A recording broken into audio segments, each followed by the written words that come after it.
To the many, to the all, for the many, to every, to anybody, to everybody.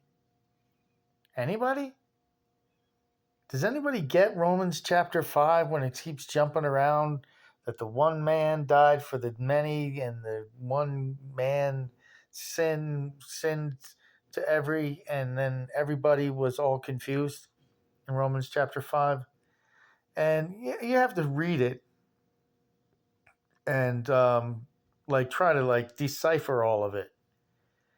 And it gets a little hairy. So on one hand, you're thinking, well, the many and the few and the few and the many. But then you have to look at it, says very specifically at the very first verse who it's talking about. Usually, if you go to the first verse, you'll see that it's talking about those who have faith. It's right in the beginning of the chapter. So, and if you can look at it, he's talking to those who believe. And so that this grace is for those who believe. It's very, very plainly laid out in the very beginning of the chapter. So when it starts getting down to the who and the what and everything like that, you can look back at the previous chapters and it's a repeating theme that this grace, this justification came through faith. And that's why the faith in his blood, or the those who have faith are covered by their blood. And this is why I talked about Moses and the Passover and the Passover lamb and those who were under the blood. So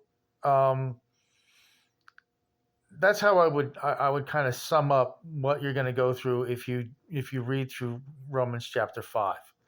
And that's the whole thing about reading in context. Read 1, read 2, read 3, read 4, read 5, and then go back over them kind of, and so that you know how one transitions into the next, and then you'll see a theme, and then you'll be able to pick out with prayer, ask God to show you what it's talking about in Romans chapter 5. I can tell you that that God is a just God, and but he makes his decisions and does what he does for his purposes and reasons, and it's not up to man to question or have. And it's funny, like, oh yeah, man's will against God, my free will against God's will. Oh, may God have mercy.